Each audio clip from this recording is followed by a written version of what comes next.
Morning news India पर आपका स्वागत है। मैं हूं आपका अपना अजीज डॉक्टर उरुक्रम शर्मा। राजस्थान विधानसभा की जब बात करते हैं और बात हनुमान बेनीवाल के साथ में ना जुड़े तो राजस्थान विधानसभा का उस दिन की कार्रवाई के ऊपर ऐसा लगता है कि कुछ हुआ ही नहीं। हनुमान बेनीवाल वो शख्स हैं जो संसद में थे तब भी आवाज को खुल के बोला करते थे, और ये जब विधानसभा के अंदर आ गए तो विधानसभा के अंदर भी उन मुद्दों को उठाने की कोशिश करते हैं जिन मुद्दों के ऊपर उनको लगता है कि इसके अंदर घोटाले हुए हैं, गड़बड़ हुई है, या कोई नीति विरुद्ध काम हुआ है या गैर कानूनी काम हुआ है। अब देखिए, राजस्थान विधानसभा के इस सत्र के अंदर उन्होंने पहले दिन ही आरपीएससी को भंग करने के लिए अपनी आवाज बुलंद की, और उसके बाद अब अस्पतालों की डायलिसिस मशीन की खरीद के अंदर हुए घोटाले को लेकर उन्होंने सरकार का ध्यान आकृष्ट किया और पुरानी सरकार को इसमें खींचने का काम किया। किस तरीके से आचार संहिता लागू होने के बाद में डायलिसिस मशीनों की खरीद की गई, हम बताते हैं आपको कि हनुमान बेनीवाल ने राजस्थान विधानसभा के अंदर क्या बात कही।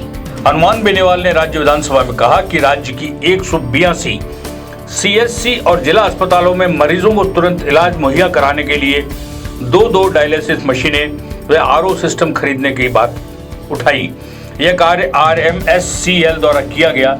इसमें हनुमान बेनीवाल ने आचार संहिता में दिए गए 32 करोड़ के वर्क ऑर्डर पर सवाल उठा डाला, क्योंकि मशीन मुहैया कराने वाली वही कंपनी, वही मॉडल होते हुए भी राजस्थान पड़ोसी राज्यों से 10 करोड़ से 15 करोड़ रुपए महंगी मशीनें खरीद गई। इसको लेकर राज्य के स्वास्थ्य मंत्री गजेंद्र सिंह खीवसर ने मामले की जांच का भी आश्वासन दिया है। हनुमान बेनीवाल ने राज्य के 182 अस्पतालों में डायलिसिस मशीनें व आरओ सिस्टम की कीमत अन्य राज्यों से ज्यादा होने का मामला उठाया।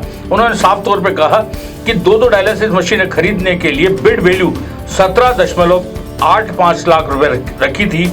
यह वैल्यू अन्य राज्यों की तुलना में 2 से 6 लाख रुपए ज्यादा थी। इसके तहत सिंगल फर्म की दरें 21.25 लाख रुपए आई। इसमें केवल 6,000 रुपए नेगोशिएट कर 21.19 लाख रुपए में वर्क ऑर्डर दे दिया गया। इसमें सबसे बड़ी खास बात यह है, ये मशीनें प्रधानमंत्री डायलिसिस योजना के तहत खरीदी गई। अब ये मशीन उस कंपनी की मॉडल की 3 साल मेंटेनेंस वाली है।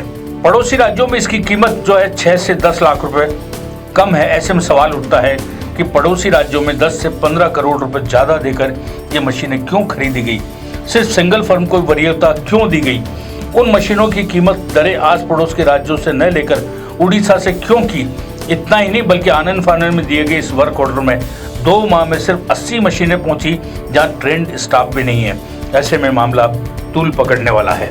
हनुमान बेनीवाल ने जिस तरीके से डायलिसिस मशीनों के मामले में साफ तौर पर कहा कि दूसरे राज्यों की तुलना में महंगी खरीदी गई, एक कंपनी से खरीदी गई, कोई नेगोशिएशन नहीं किया गया, और आनंद फानंद में इस खरीद को करने में एक जो काम किया गया उससे बिल्कुल निश्चित रूप से गड़बड़ की चांसेज है। और जब यह मामला विधानसभा में उन्होंने उठाया तो जो हेल्थ मिनिस्टर है गजेंद्र सिंह खीवसर, उन्होंने विश्वास दिलाया कि मामले की जाँच होगी, दूध का दूध और पानी का पानी सामने हो जाएगा। आप बने रहिए हमारे साथ, हम आपको यूं ही अपडेट देते रहेंगे। तब तक के लिए दीजिए मुझे इजाजत। नमस्कार।